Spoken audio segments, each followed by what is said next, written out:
Manchester dwellers, I'm delighted to announce the following sellout shows in Glasgow and London. We're bringing our show, How to Plan the Perfect Murder and Then Totally Balls It Up, to Manchester. Mad for it, kid, mad for it.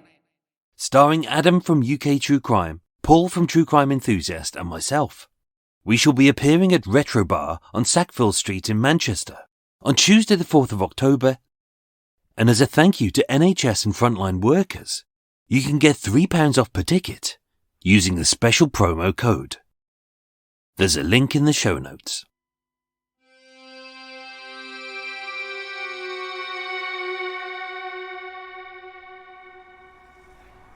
Welcome to Murder Mile.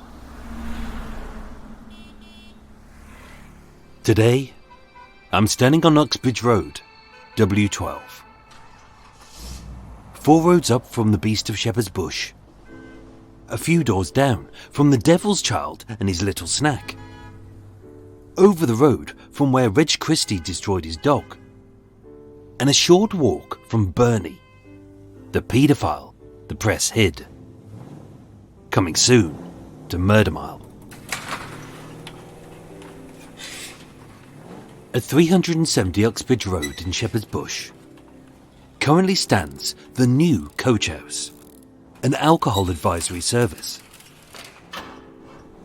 But back in the 1990s, at the old Coach House, within a Victorian 3-storey flat-fronted building, once stood a car dealership called Marn. Typical of most garages, all the shiny cars sparkled on the forecourt, as out back, old bangers had holes patched and panels bashed. With space for 10 cars, like many dealerships, an oily spiv slicked on the charm as he attempted to bamboozle a customer with a bluster that a nearly knackered, freshly waxed death trap was a dream brum-brum. With its rust rebranded as vintage patina, the unique blue hue spewing from the exhaust described as an optional extra, and the obligatory pine freshener dangling from the mirror to disguise the whiff of body burbs which lingered in the seat. On Saturday the 5th of December 1992, 33-year-old estate agent Gillian Bennett entered Marn Garage. With her life and career going well, she purchased a nearly new, bright red K-Reg Fiat Uno. Given a sense of freedom with her own car, this should have been an exciting chapter in her reassuringly safe little life. And yet finding a series of odd mechanical issues which required the dealership's attention. It wasn't only the car which caused her problems, as 2 weeks later, this purchase would lead to her murder. My name is Michael, I am your tour guide, and this is Murder Mile. Episode 185, Driven to Obsession.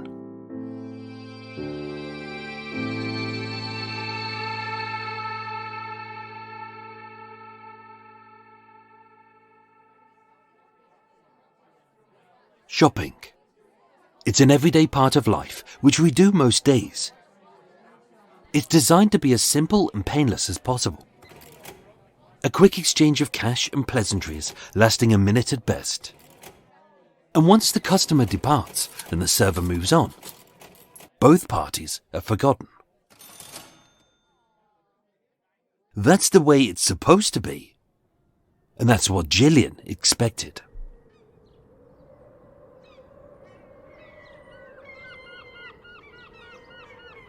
Gillian Margaret Bennett was born on the 21st of October 1959 in Carlisle, a Cumbrian city just shy of the English and Scottish border. Raised in a loving family, to hard-working parents as one of 6 children, it was unsurprising that she would live a good life and would blossom into such a warm and loving girl.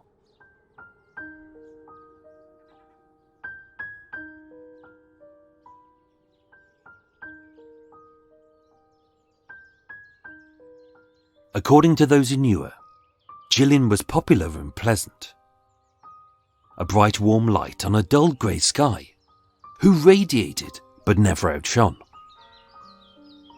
She was as gentle and good-natured as an adorable puppy who only wanted to please. And being a fun-loving girl who had the drive to achieve, she softly drifted through life like a fragrant petal on the breeze, quietly making her way without rustling any leaves. Blessed with a slim frame and a pretty face, she was always popular with the boys. And yet it was her big heart which assured she was always surrounded by a constant companion of girls who were good friends. With enough smarts to graduate from university with a degree in tourism, and being fluent in French, Spanish and Italian, Gillian pursued a career as a travel agent. With the 1980s and 90s seeing a boom in package deals for the wider population, she travelled far and wide. Working for Riva Travel on New Bond Street, across her career, she visited many exciting countries. She embraced a multitude of cultures, and being friendly with thousands of strangers, some of whom became friends. But always knowing the dangers, she acted appropriately and didn't take risks. By the turn of the 1990s, so focused was Gillian on her career that, like a natty little cabriolet sports car in the winter, she had parked her love life in the garage and threw a tarpaulin over her romance until she felt it was time to blow off the cobwebs of singledom and give relationships one more spin. Enjoying life and being free, she lived in a pleasant ground-floor maisonette on a quiet leafy street on Oakdale Road in Streatham, South London. As a 3-storey semi-detached house converted into flats, being safety and money conscious, Gillian lived with Anne Evans, a colleague from Riva Travel.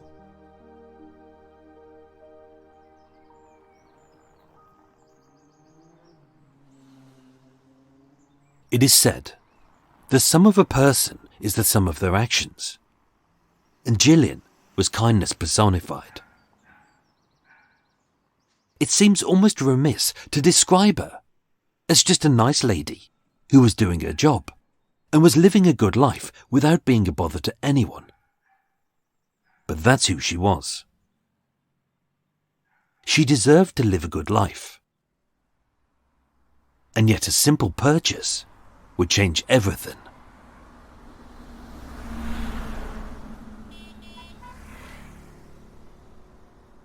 The morning of Saturday the 5th of December 1992 was an ordinary day, albeit wet and tinged with a frisson of excitement, as Gillian was buying herself a car. It was the perfect day to go car shopping, as with the sky all gloomy and grey, the freshly waxed motors in the showroom wouldn't distract from their faults. Having done her research, set her budget, and chosen a reliable runaround which was both practical and suitable, Gillian entered Marne Garage on the Uxbridge Road and purchased a bright red Fiat Uno. Served by one of the sales staff, the transaction was swift. She gave her details, signed the agreement, and with the car due to be serviced and MOT'd, it would be delivered to her home the following Thursday. It was that simple. She went in, paid her money, and left, unaware of what had begun.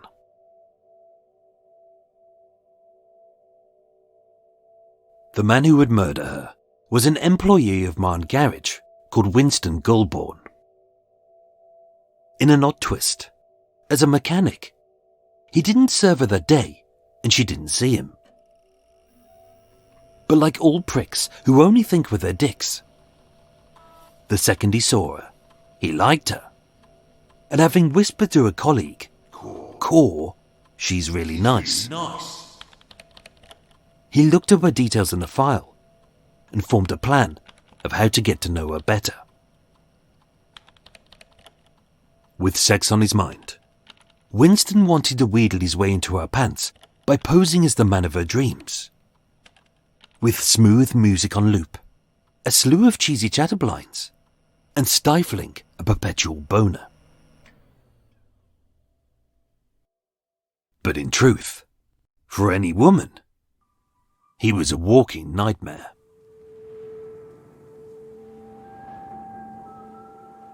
Born on the 18th of August 1968 in Lambeth, South London, 24-year-old Winston Anthony Goulbourne saw himself as a ladies' man.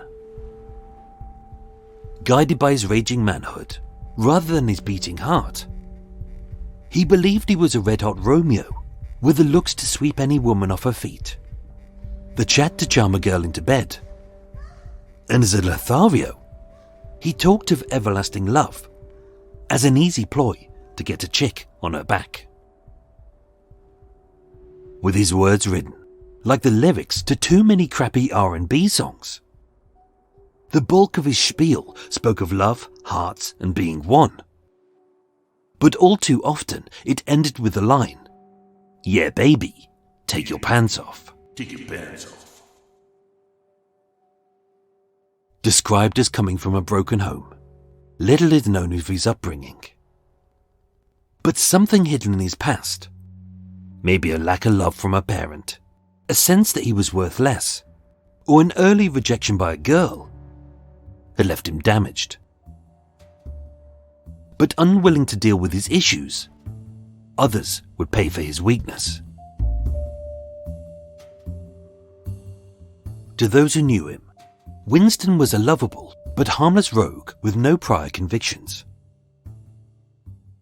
Born from Jamaican roots, he had the cool, calm demeanour of a Caribbean cocktail. Regularly working out, he was short but powerfully built. And always well groomed, Winston's head sported a neat little flat top. And as was fashionable back then, on his top lip sat an Eddie Murphy-style moustache from Beverly Hills Cop. By day, Winston worked as a salesman and a mechanic at Marne Garage on the Uxbridge Road. It was a steady job and it paid a decent wage, which afforded him a flat in Ingatestone Road, South Norwood, where he lived with his partner, Paulette Lucas. But by night, once he had ditched his dirty overalls and oily spanners, Winston would head home to make sweet love to his girlfriend. On the sly, he was shagging his secret lover called Jane Larter. And as if he was so sad that he had to prove his manliness even further, being the kind of loathsome soul who saw women as conquests, acts of intimacy to be bragged about, and possibly the type of truly tragic turd who kept a scorecard of his latest shags and marked up whether a woman was a right goer or a bad blower. Dressed to the nines, he often had one eye always open for his next sexcapade. Yeah, baby, take your pants off. It's deeply sad that anyone should be so vapid and vacuous as to believe that they are a silver-tongued stud who all the ladies adore. Stand in any cheesy nightclub and you'll always see a preening peacock who reeks of a desperation to be loved and a belief that one man could be catnip to any sex kitten. Winston believed it, and he lived to be loved. But what he couldn't accept was rejection.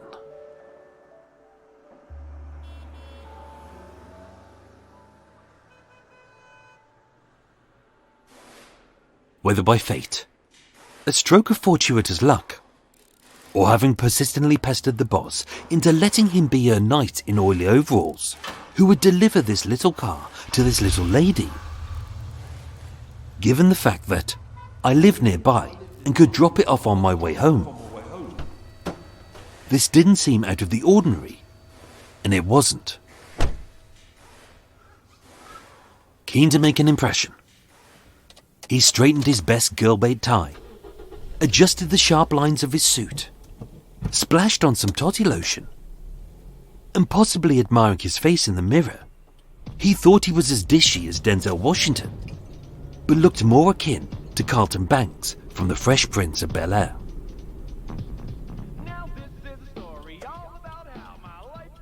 On the evening of Thursday the 10th of December 1992, as agreed, Winston drove the K-Reg Fiat Uno to Gillian's flat on Oakdale Road in Streatham. He parked up. He rang the doorbell. He smiled and he said hi. And having handed over the keys and the paperwork, the transaction was completed in minutes. For Gillian, this marked the end of a simple transaction. But for Winston, this was just the beginning.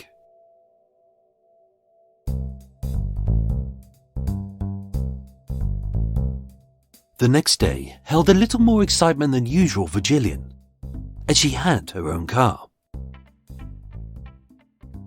She could go anywhere, and she could do anything. Whether mini breaks in the UK, travelling to see friends in other cities, or a family up in Cumbria. With the car barely 1 year old, the likelihood was it would be a decent little runaround for a few good years, and she wouldn't have to worry about it breaking down. It was a smart choice for a single woman with no children. It was cheap to run, it was easy to repair, and it was good to drive. But it didn't look flashy enough that a little scrote would either nick it or trash it. From day one, the Fiat Uno was ready to go.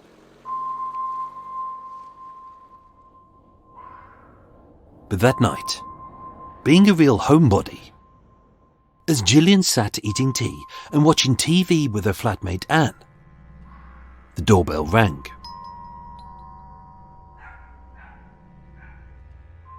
Being late and dark, while Anne was on the phone, Gillian cautiously approached the door. Quickly she was relieved, as it was just the guy from the garage who had delivered the car. Being nice, she smiled, as this was her way. They made small talk, but only briefly, as she was nothing if not polite. She didn't invite him in, as he was a stranger and this was her home. And she listened to his believable apology that someone had forgotten to fit her car with footmats. For Winston, the missing rugs were an easy excuse to try and slime his way into her life, her home, and her knickers. But what he hadn't counted on was that she had a flatmate. Being on the phone to her friend, Anne Evans was in eyeline and earshot of Winston and Gillian's interaction that night. This was his chance to try his luck with a pretty lady. But with another woman nearby, he lost his bottle.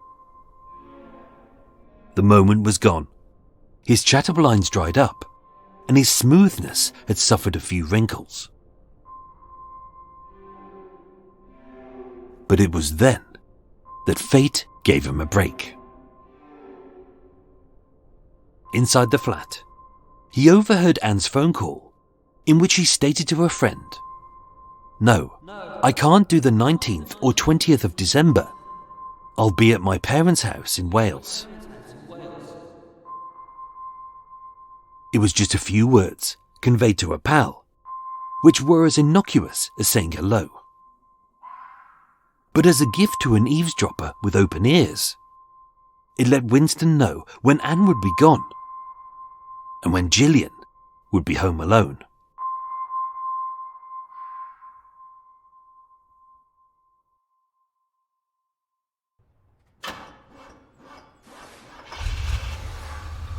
back at the garage, and buoyed by his brief interaction with this sexy lady that he was determined to bag. Unable to contain his crass self-delusion that ladies were drawn to his raw sexual magnetism, Winston bragged to his colleagues that he'd already bedded her. So supposedly sharp was his charm that he had wooed, bedded and banged her, and that she was all over him like a rash. It was the typical bluff and bluster of a bullshitter, with statistically a huge ego and a pointlessly tiny pecker. But how far did he believe his own lies? That one day she would be his? And how far would he go to get her?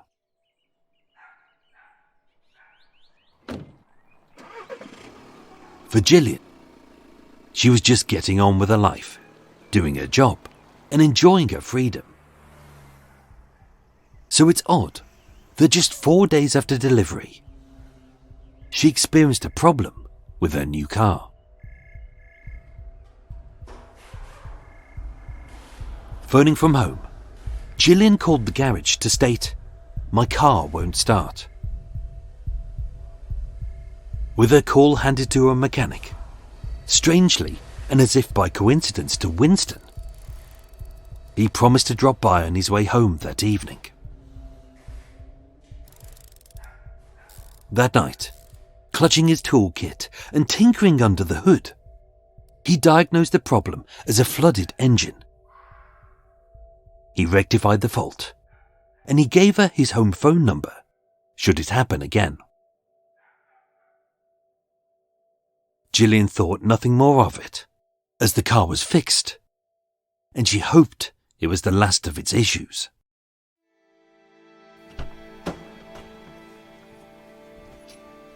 Only the next day, whilst giving her flatmate Anne a lift home from Riva Travel, as they drove down the Brixton Road, they noticed an odd thumping noise coming from the driver's side of the Fiat. Pulling over to investigate, they spotted that a wheel nut had been removed and another had been loosened.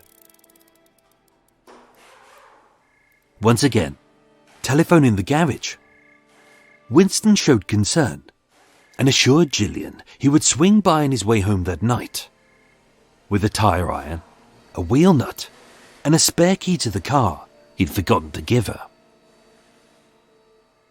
Each time he had visited, he had trotted out a line, and he did his best to flirt. Only his words bounced off her.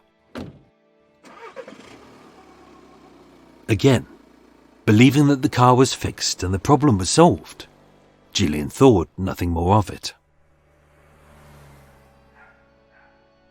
Only the next day, as she approached her car, her face fell as she saw that her tyre was flat. Again she called the garage. Rightly she complained that someone had let her tyres down.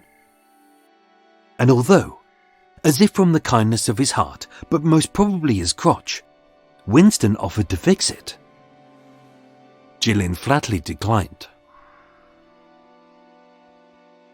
Upon inspection, Gillian found a broken matchstick stuck in the valve which deflated the tyre.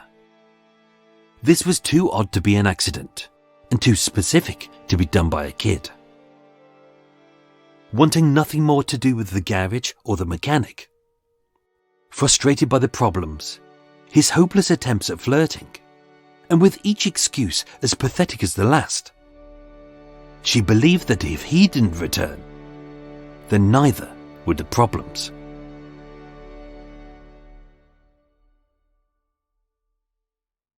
That little Fiat Uno would never experience another mechanical problem, as by the next day, its owner would be dead. I'll take you live to Crinkly Bottom for Noel's house party. Saturday the 19th of December 1992. 2 weeks after the purchase, and less than 1 week before Christmas. With her flatmate away in Wales, and no social plans of her own, Gillian would have an easy night in. Dinner, telly, and in bed by 9:30 p.m.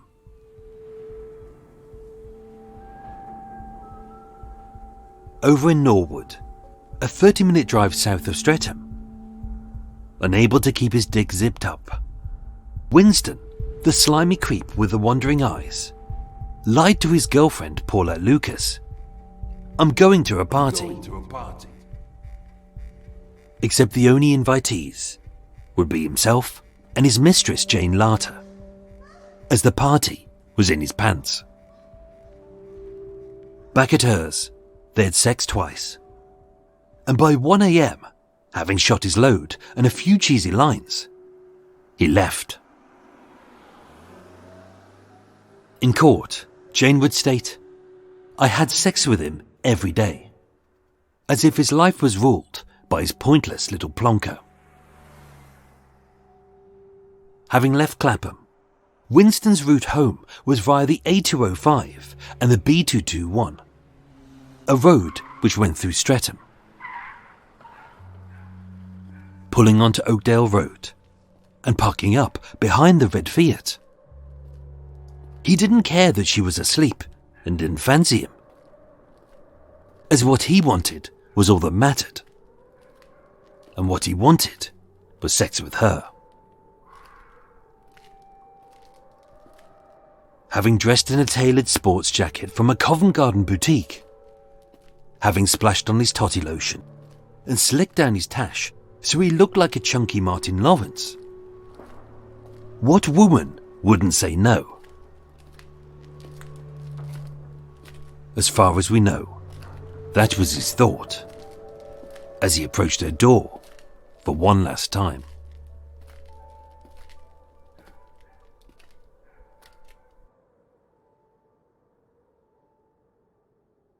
With no eyewitnesses, only the evidence can tell us what happened that night.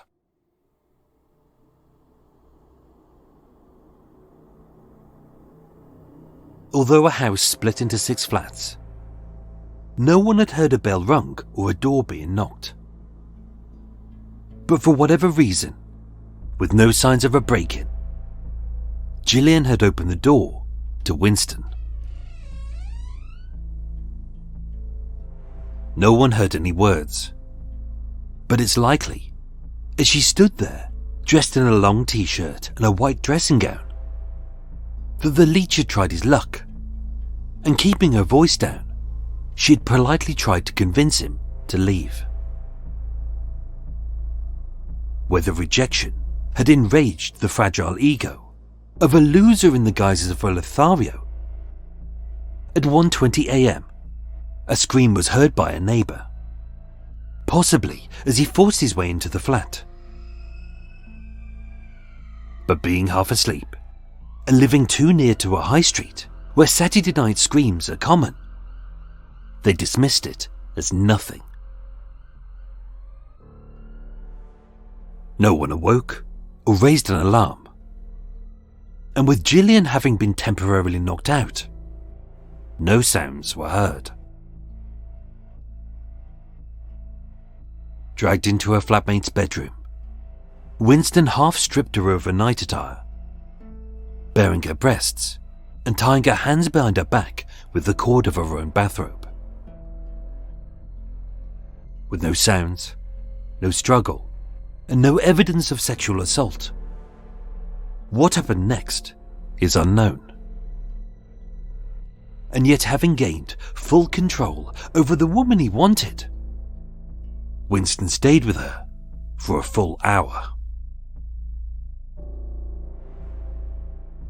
What sparked his fury will never be known, but claiming in court that he went berserk.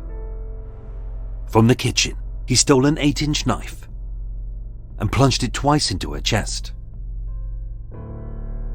So vengeful was his wrath that, having stabbed her near the heart, he maliciously withdrew the blade and thrust it in again, where it would remain.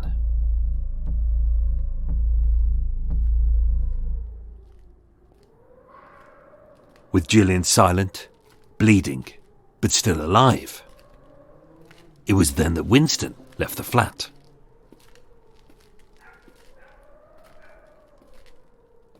Only heading to his car, he wasn't making his escape. He was making sure that she wouldn't live to tell the tale, and that no one would know that her murder was committed by him.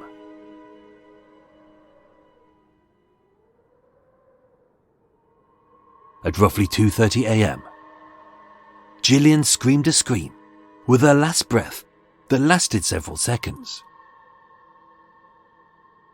Heard by an uncertain neighbour, once the scream had stopped, they thought the incident was over. But it wasn't. Having covered his trussed-up victim in a pink blanket, Winston had doused her with several litres of highly flammable petrol, and as he lit it, she screamed. With Gillian slowly being burnt alive, with the evidence destroyed and the petrol can in his hand, Winston calmly walked from the inferno and headed home to shag his girlfriend, as if nothing had happened. At 3:15 a.m., 50 minutes later, with smoke pouring from Anne's bedroom, the blaze had triggered a smoke alarm in a neighbour's flat and the fire brigade were called. Having extinguished the flames, Gillian's body was found. It was burnt, tied up, and with a knife embedded in her chest.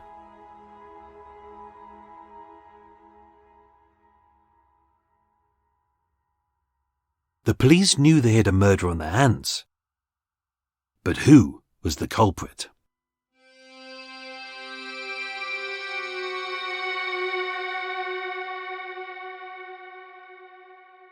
With no witnesses, finding her killer would be difficult. Keen to track her movements, Detective Inspector Bob Randall discovered that the only thing that was strange in her days before her death was that she bought a Fiat Uno.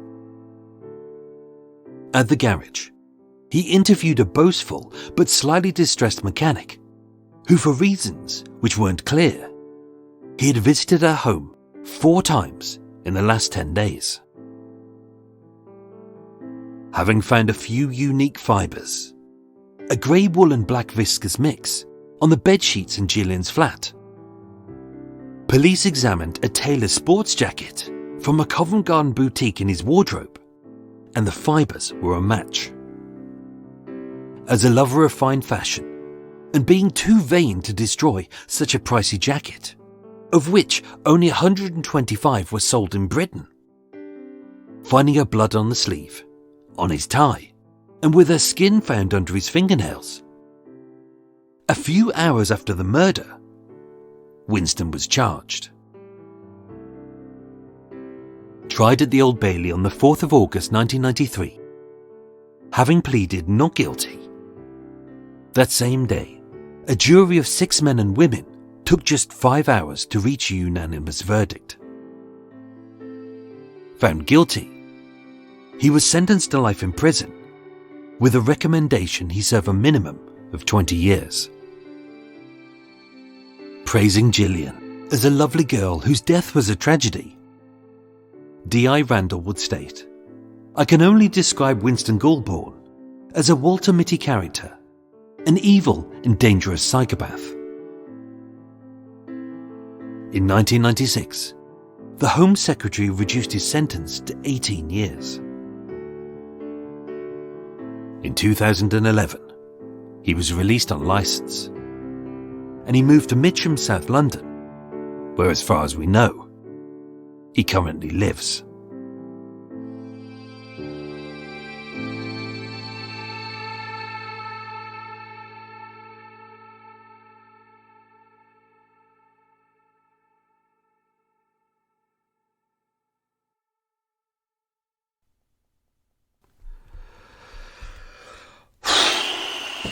Whoa. Swig of water. That was a hard one. Oh, I'd written it in quite a fun way. I'd try and have some fun so it's entertaining to listen to. But that always makes it really complicated to record. Oh, I know when you listen to it, it sounds like I do it in one go, and you probably think it sounds, oh, that's how long it takes. It takes hours to record that narration. It really does. Oh, and then a whole morning to really clean it up and get it nice and make it sound good. Oh, and to get rid of, this is really annoying. I'd written in my notes, this part of the canal I'm on is a coot-free zone. There seems to be no coots. Oh, there's one outside that just seems to be every 5 seconds he goes, "Meow, meow, meow." Mouthy little bastards. Right, I'm going to take your hat off. There we go. Your hat's off. You can hear me a bit better. Let's go and pop me on a tea. A tea. I'm not going to have a proper tea. I'm going to have an herbal tea. Herbal. Murder. There we go. Peppermint tea. Peppermint murder. Peppermint tea murder. Addy-doo-do-dom-dee-do. Addy-doo-do-dom-dee-do. I was busy watching the Scousers on YouTube on the old Harry Enfield series. God, that's great. Addy-doo-dom-dom-dee-do. Addy-doo-doo-dom-dee-do. Alright, calm down. Good series. Anyway, what else is going on? It's nice and cool at the moment. I think we're down to about 20 degrees. Lovely. The heat is buggered off, which is great. Hate the heat. There's nothing you can do. Love the cold. Cold's really nice. I love it in winter because you can sit with all the windows open, gets a nice cool breeze going through. It's nice and cozy. You can do something about it when it's cold. You can put on a hat or wear some gloves or extra socks or a blanket. But heat, you can't really do a lot. I've got my little fan that I brought, which is great. A USB fan, really tiny and useful. It's great and yeah, brilliant. Cost me about a tenner. Perfect. But prefer when it's cold, you can do something about it. What else is going on? Still using backup laptop. Everything's going well.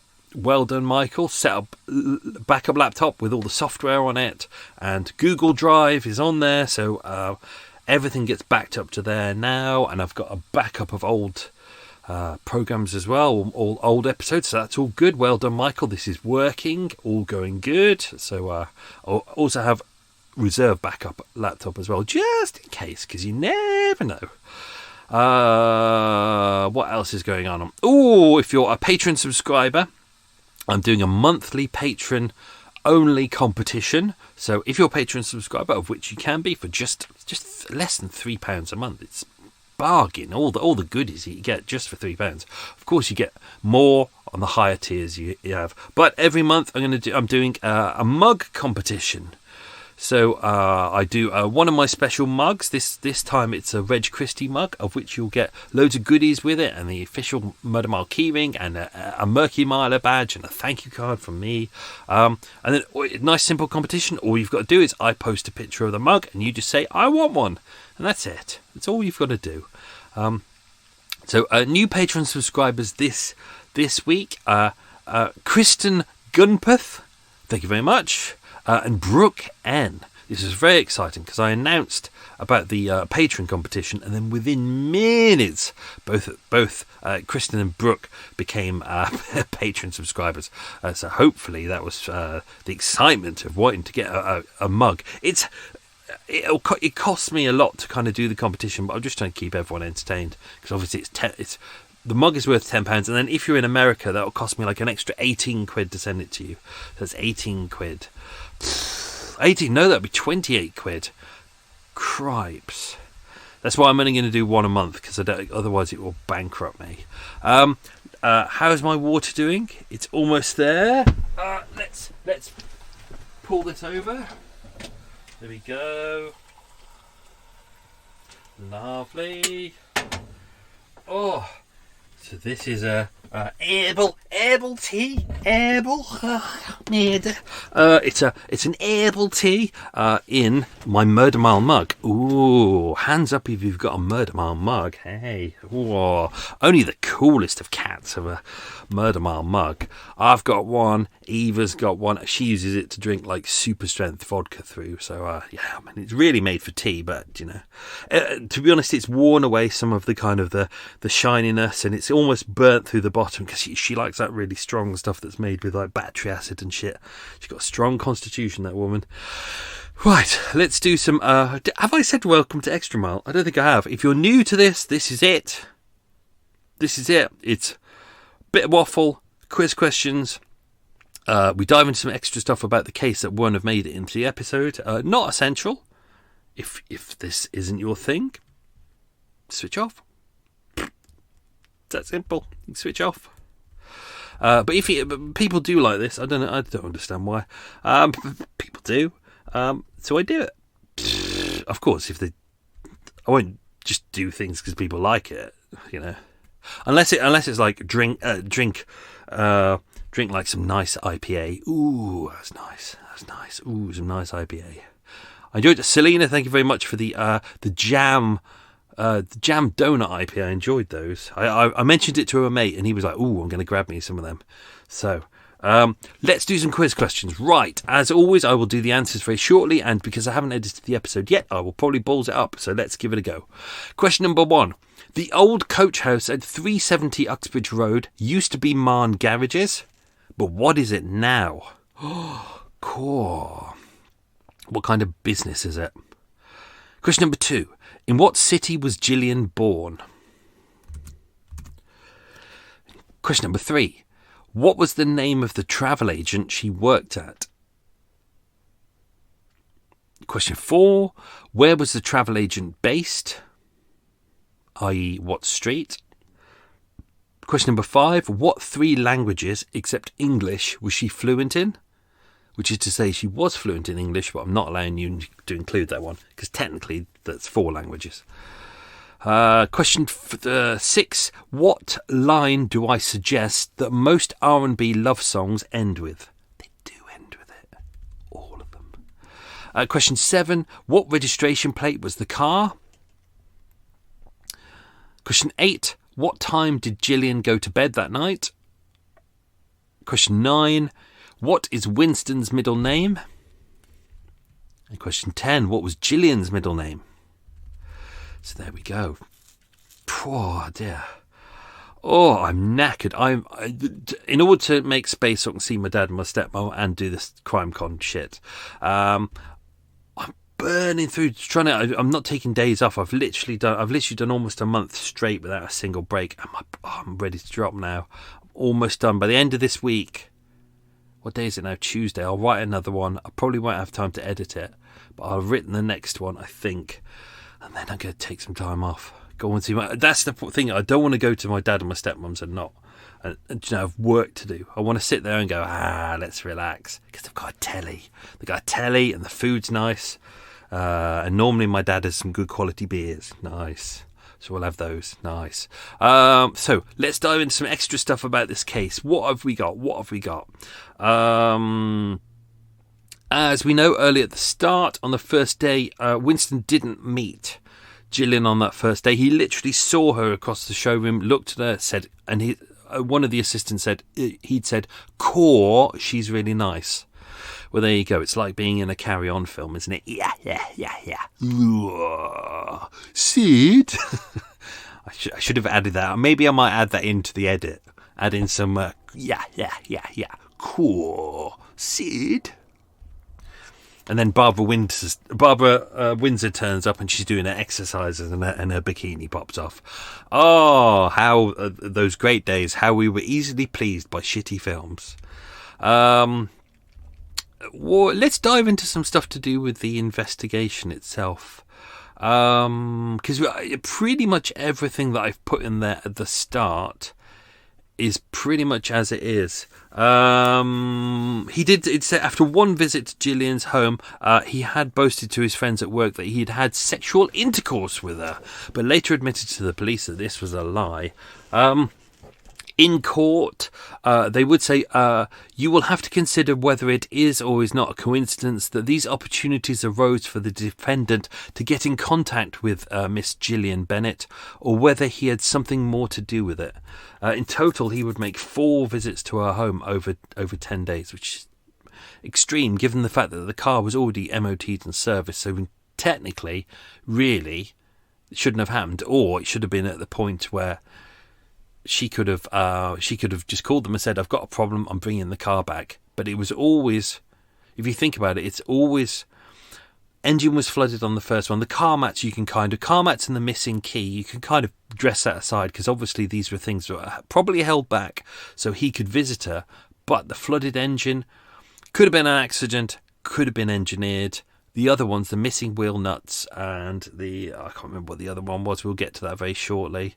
The flat tyre, these are all deliberate, and they're all as mentioned in there, they're all the kind of things that a kid wouldn't think of. A kid would basically just remove the dust cap and then deflate the tyre, but wouldn't think to put a matchstick in there. Only really someone who's a mechanic would know that would hold. So, and also the missing wheel nuts wouldn't cause a danger problem, but would be obvious. You would hear the sound, and then you'd have to have the car brought back in. So, but always it was just kind of something that would mean he would visit her, as opposed to her bringing the car back to the garage. Odd, isn't it? Odd that it's kind of it's a simple transaction. That's what I wanted to get across with this episode. It's a simple transaction, something that we all do every day, and you never really think about the person who's behind the till. You just think, you give them your money, you say thank you very much, you walk out, and then you go home and enjoy your product. You don't really think to yourself, oh, that could be a new stalker that I just got in contact with today. You know, weird situation. What else we got? So the day of the murder, Saturday the 19th of December. Gillian had no plans. Obviously, Anne was going out. She stayed in. She watched a video, and she went to bed at a time that I won't mention because it's one of the questions. She locked the doors and the windows of her ground floor maisonette. It wasn't listed where her flat was. I roughly know where the flat is, but I can't guarantee exactly which one it was, so I haven't put in the episode exactly which one it was. But if you go onto Oakdale Road, you can kind of see what all the houses are pretty much similar. I used to live in one in Streatham, like about four roads down, and they're all similar in that neighbourhood. They're kind of 3-story semi-detached houses, but many of them are split into little flats. Many of them don't have working plumbing, as ours didn't. Ours was shit. We had a really shitty landlord who never did anything and never fixed anything. And our bathroom used to leak all the time, so whenever we'd use the bath, it would leak into next door, who had a really nice house. And then as we were leaving, we told the lady, we said, look, we're moving out, we've had enough. And she was like, oh, hopefully we'll get a new landlord and he'll come in and get things fixed, because this guy's shit. And I said to her, do you want to come in and see how terrible the house is? And to help her with her legal stuff, I let her into the house, and I literally took out parts of the bath so she could take photographs from inside. So when she took our landlord to court, she had photographs that he didn't know that she had. You know what? If he wasn't such a shitbag, fuck him. He was utter he was fitting some patio doors one day, or he got one of his cousins to do it, because he never got a good engineer to do it. He always got a cousin to do it. And one day we were sitting there and we're going, it doesn't make sense. It's like at the top of the door there was a couple of inches of daylight, and that you could feel the wind going through. And we were like, are you going to fix this? He's like, well, it looks good to me. And I'm like, fucking idiot. And fortunately, when you live in a place where you've got where it's cheap, you often get a landlord who's a bit of a shitbag, bit of a wanker, and can't be asked to do his job properly. Anyway, so as mentioned in this episode, Winston was seeing 21-year-old Paulette Lucas. They lived together in South Norwood, so that's about half a mile, about 30 minutes on the road south of Streatham. But also at the same time, he was seeing 22-year-old Jane Larter, and she lived in Clapham. And they didn't know about each other. he basically, because I don't know whether I've got it across in this episode, but he thinks of himself as a bit of a Lothario. His ego is very big. He likes to believe that he's a man. He feels that he has to have sex lots of times with different women. Otherwise, just a pathetic little worm. I don't know whether, did that come across? That I think he's a pathetic little worm? He's an annoyingly pathetic little worm. What an utter wanker. Type of wanker who doesn't deserve happiness in his life. Oh, I'm sorry, people who cheat on other people just deserve to fuck off. Have I expressed that enough? Utter shitbags. Utter shitbags. Our cheats just need to... are just arseholes who can't be asked to deal with their problems, therefore they cheat because they can't face problems. And him, Winston Goulburn, utter shitbag. There, I've said it. Was that obvious enough? Utter shitbag. Utter lying, cheating shitbag doesn't deserve happiness in his life at all. There we go. Said and done. And with a love of shitty clothes. Oh, people who just... I don't mind when people wear nice clothes. I'm one of these people who just wears practical clothes. But when people think that they're above other people just because they've wasted like 700-800 quid on a jacket, and you just think, why? Why have you wasted money on that? Just buy something practical. Anyway, the day of the murder. So technically, Sunday the 20th of December. He would have turned up. So it was the night of the Saturday, the 19th, but everything happened kind of more on the Sunday. This is what makes things really difficult in these episodes when the news go, oh, it happened on Sunday, and then midnight happened, and you go, no, Saturday happened, then midnight happened, and it stretched into Sunday, which is, they can't be asked to double check whether it's a Saturday that it happened or a Sunday, but they just assume if someone's still awake and then it goes into Sunday, technically that's Saturday. It's lazy journalism. We don't know how much of this murder was premeditated. Everyone seems to accept the fact that he was turning up at her house. It was an unplanned visit. He wanted to have sex with her. We don't know if the petrol can, if he filled it up in advance, whether that was deliberate or being a mechanic. Maybe he was the type of person who had in his car tyre iron, things to repair a puncture and some petrol. It's likely. If you're a mechanic, I would guess that's what you'd have in your car.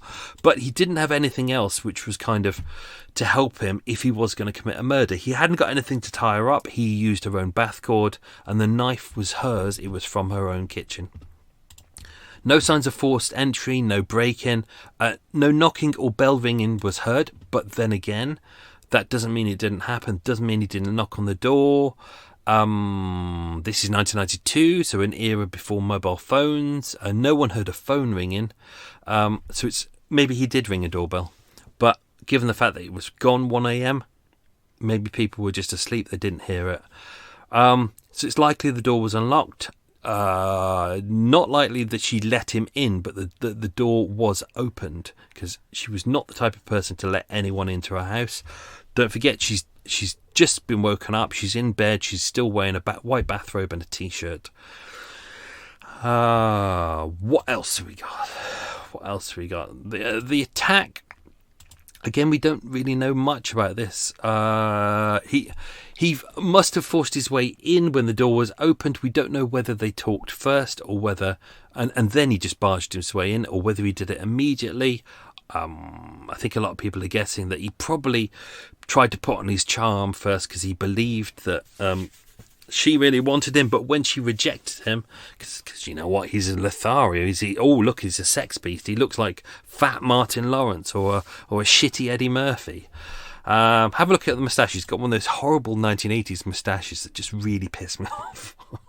Sorry, it's just, do you know one of those little pencily ones, and you just think, just grow a proper moustache, or just grow a beard or something, or just shave it off.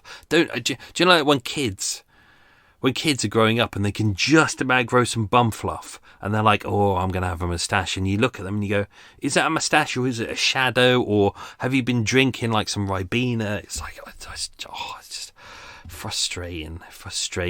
So anyway, as mentioned, at 1:20 a.m, roughly around that time, one of the neighbours heard a scream. It was brief. They were woken up. They didn't really think much of it. They didn't know what had caused it. They couldn't identify where it was coming from. And given the fact that they'd just been woken up, it could have been a dream. Might not have heard it correctly. They're not too far away from the high street. I lived in Streatham, and the amount of times you'd be fast asleep in bed, and we had a neighbour next door. We called him the Chief. He was always dressed like an African prince. Now, whether he was, we don't know.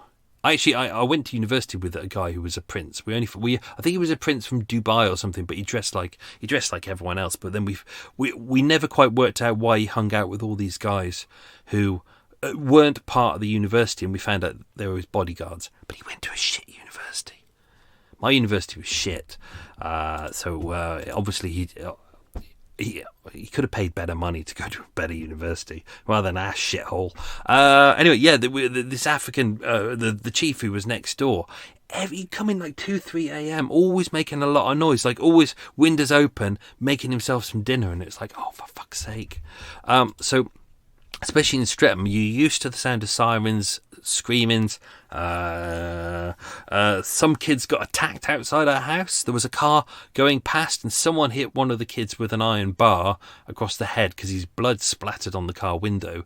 And then they drove away. And I remember standing there with my mate because we popped out to see what was going on. And one of the kids who was driving away in the car went, my car, it's my dad's car. My dad's going to kill me. It's like, yeah, you're a twat, aren't you? Utter twat. What else? Have I used the word twat enough in this episode? I don't think so. The attack, as mentioned, took place in Anne's bedroom, not Gillian's. Given the fact that Winston didn't know the location, he probably wasn't thinking about that, probably just didn't care. He probably just thought bedroom. He half-stripped her. He tied... Well, he would have done because he had to take off the cord of her bathrobe to tie her hands behind her back. Hence, she would have been half-stripped. But whether he intentionally stripped her, we don't know. According to the autopsy, there didn't seem to be any evidence of a sexual assault. But given the fact that she was burnt... the petrol was poured on her, and she wasn't found. She was still alive when the petrol was poured on her, but she wasn't found, according to this, for the next 40 to 45 minutes. And we don't know how long she was burning for, but 3:15, there were still flames coming through Anne's bedroom window and smoke, which set off the fire alarm. Her injuries would have been extensive. So we know that he stabbed her. We don't know whether he assaulted her. We don't know whether he sexually assaulted or raped her at all. He definitely stole an 8-inch knife from the kitchen and stabbed her twice in the chest, with one of the thrusts into the chest. It was the left-hand side. He partially pulled out the blade and thrust it back in again. So this clearly isn't an accident. This clearly isn't a moment of madness where he just snapped. This is clearly something that's quite malicious, because you don't partially pull it out and then turn it and then push it back in again. That's just real psychopaths that do that. So roughly 2:30 a.m, that was the second scream. That is when they believe petrol was being tipped on her and she was set on fire. Again, as mentioned, one of the neighbours thought they heard it, but they couldn't identify where it came from. Let's go into the investigation. So this, I didn't do that much of this in the episode because it kind of resolves itself quite quickly, and I didn't want to go too far with it. So Sunday the 20th of December 1992, that was the morning. After the fire brigade had been called, they found her tied up with a knife in her chest. They immediately called the police. Police brought the detectives in. Murder squad. Bang. Detective Inspector Bob Randall was there. He said, I thought I'd seen the very worst things a person could do to another until he went to there. He ordered house-to-house inquiries around Gillian's flat. He said she'd been burned beyond recognition, but was tentatively identified initially, because it's her house, and positively identified later by dental records. Because a blanket had been put on top of her while she was still alive, and then petrol poured on her and set alive, the flames were concentrated around her body but not around the rest of the room. Therefore, parts of the bed where obviously he'd had her on the bed at some point, and he'd been on the bed with her, hence his kind of jacket was on there. That's where they were able to find the fibres. Because he was a prick and the type of person who would only go out and buy limited run, special edition, blah, blah, blah, pointless clothes that cost too much money, therefore, when the police turned up, they were able to identify exactly what shop it came from. It came from a boutique in Covent Garden, of which only 125 had been sold in the United Kingdom, and they kept records of everyone who had purchased them, either through a cheque or credit card, which is when they were able to kind of track him down. But yeah, no, literally within the morning, the detective inspector was there. He was examining her days leading up to the murder to try and work out where she'd come from, what she'd done. And because her life was so routine, going back and forth to her job, and she wasn't that outgoing, therefore it's not like they had to track down where she was most nights. Most nights, kind of like most of us really, kind of in watching telly. Nice and simple, nice simple life. But they'd found that she had purchased a Fiat Uno, which was odd. That morning, so literally, that everything is just flying really fast. Given the fact that the crime scene had been burnt, and they had very little evidence to go on, they were able to kind of pick things up really quickly and work out what it was they needed to do. Police went down to the Marne Road. They spoke to everyone who was there to find out whether she'd bought the car. She had. They started talking to everyone. When they spoke to Winston Goulbourne, so he was working that morning, so hours after the murder, he was back at work. When they arrived at the Shepherd's Bush garage, they told him of Gillian's death. He appeared distressed and readily agreed to help. They routinely asked him about his movements at the time that he died, and grinning, he boasted to the officers that he had 2 regular girlfriends, neither of whom knew about each other, and he'd spent the night with both of them. What a twat. Have I said that enough? What a twat. Arrogant twat. Let's hope he spent the rest of his life alone and lonely, and nobody loved him, and he was like, oh, why did nobody love me? Because you're a twat. What else we got? His alibi to cover his time. He boasted that he'd made love twice with Jane. That he left her flat at about 1:30 a.m, which was a lie. It was before that. He then returned to his girlfriend, arriving home at about 2 a.m. He said, I noticed... The detective said, I noticed that his routine between the 2 women passed within a few hundred yards of Gillian's home. It wasn't much, but that and the cocky attitude of, I like the way the press put it, they said an immaculately dressed Casanova, made it enough so they checked his story. They said, we spoke to Jane and Paulette, so obviously his ruse was busted by that point. They knew about each other. Jane confirmed that she and Goulbourne had made love and he left, but at 1 a.m, not 1:30 a.m, as he had claimed. She could be exact because she had a digital clock on her radio and she noticed the time as he left. Paulette didn't know what time Goulbourne had arrived home because she'd been asleep, but Jane's statement indicated Goulbourne was lying. We know the timings because the neighbour was able to confirm that the first scream was 1:20 a.m. and the second one was roughly around 2:30. The jacket, this was where everything fell down for him. His jacket, the very posh one, if he would have destroyed it, they would never have known anything about him. But on the jacket was blood, and those fibres were just super unique. In fact, he hadn't even taken it to a dry cleaners to get it done. It was a Sunday. There was literally none open, but he probably could have found one. That Sunday, the next day, he was picked up by the police. The next morning, he was officially arrested by the police when they found a bloodstained blazer at his home address. What else we got? It was just a small patch of blood on the back of the sleeve of the expensive tailored sports jacket. The blood was an exact match. The type of wool was an exact match. The jacket had been tailored in London, but after speaking to experts in the rag trade, the officers learned that the original wool came from Belgium and had been woven in Italy. Only 125 jackets had been made from the material, and all had been sold in Britain.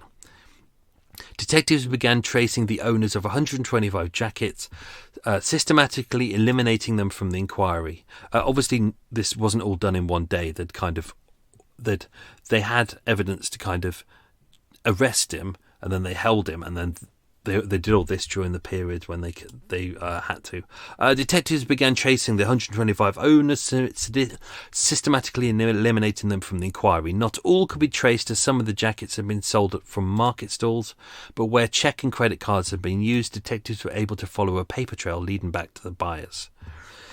I think that's it. Detectives even said themselves, "We believe Goulburn had..." Man shouting at his dog because the dog's trying to go after a coot. Well, there we go. "We believe Goulburn was sabotaging her car to give himself a pretext to pop around. On the 20th of December, he conned his way into her home and killed her when his advances were rejected. When they searched his car, they found the petrol can. They also found her bloodstains on his tie. And during her autopsy, there were traces of his skin and blood on her, and minute traces of blood and skin found under his fingernails." Horrible thoughts. That was still there the next day. What else we got? There was a psychiatric report done on him on the 19th of May 1993, but we don't know the results of this. Unfortunately, this was one of those cases where the file won't be available in the archives until I think it's 2068, something like that. He was tried at the Old Bailey on the 4th of August 1993. It was a one-day trial. It was quick, even though he had pleaded not guilty. As mentioned, a unanimous jury of 12 found him guilty. Trial judge, in recommending 20 years as the minimum sentence, referred to the dreadful circumstances of the killing, which not only caused horror to the public, but also gave rise to the fear that a man capable of such cruelty to another might be capable of cruelty in the future. Prior to the setting of a minimum term in 1996, the Secretary of State received a letter from the defendant's parents and the defendant himself. At the time, the defendant was still maintaining that he was not responsible for the killing, i.e. that was William Goulburn. Jailed for life with a recommendation that he'd served at least 20 years. This was later. He had an appeal. It was rejected, as mentioned. That was in, I think it was 1996, I believe. But 26th of September 1996, the Home Secretary set the minimum term which the defendant would have to serve in custody being 18 years, which meant he would be released 2 years earlier than he already was. I don't have an exact date of when he was released. According to the electoral roll, as mentioned in the episode, in 2011 he was living in Mitcham, South London, technically Surrey, but the borders change. I think that's it. That's everything. That's that. What a lovely story. Lovely. Pleasant, but it's terrifying, isn't it, that someone you barely know, like they always say, you can rare to be murdered by a stranger, but this is someone who Gillian just literally met, didn't even really meet, to be honest, and there it all kicked off. Right, let's do the quiz questions.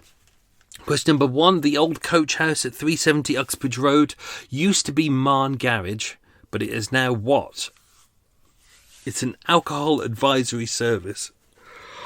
Oh, question 2. In what city was Gillian born? In Carlisle. Ooh, lovely Carlisle. I've had many lovely hours spent in Carlisle, because unfortunately when I used to travel back from my grand's house, when I was looking after her, you always have to change trains in Carlisle. The amount of trains that got cancelled. So I'd sit in the pub waiting, going, oh, I'm bored. Question number 3. What was the name of the travel agent she worked at? It was Riva Travel. I think it went bankrupt the year afterwards, apparently. I was trying to do research into that to find out exactly where it was. But yeah, it went bankrupt the year later. I don't know whether it's connected to the murder, but I don't think so. Question 4. Where was this travel agent based? It was based on New Bond Street. Question 5. What 3 languages except English was Gillian fluent in? French, Spanish, Italian. Hey, where's the gabagool? Huh? Where's the gabagool? Question 6. What line do I suggest that most R&B love songs end with? It's true, they do end with that. Yeah, baby, take your pants off. It's always that. It's always like, yeah, I love you, baby, all of time, me and you together. Oh, till the end of time, baby, call me on the telephone. It's always shitty lines like that. And then at the end, they talk about love, and romance. And at the end, it's like, yeah, baby, take your bands off. It's like, why do you not understand the difference between love and sex? Fuck's sake. Question 7. What registration plate was the car? It was a K plate, which means it came out that year, which was 1992. Question 8. What time did Gillian go to bed? 9:30, which is a sensible hour. All good people go to bed at 9:30. Question 9. What was Winston's middle name? It was Anthony. And question 10. What was Gillian's middle name? It was Margaret. So that's me done. Hope you enjoyed that, folks. If you can enjoy something as horrible as that. Have yourself a good week, folks. Stay safe and be good. Lots of love. See you soon.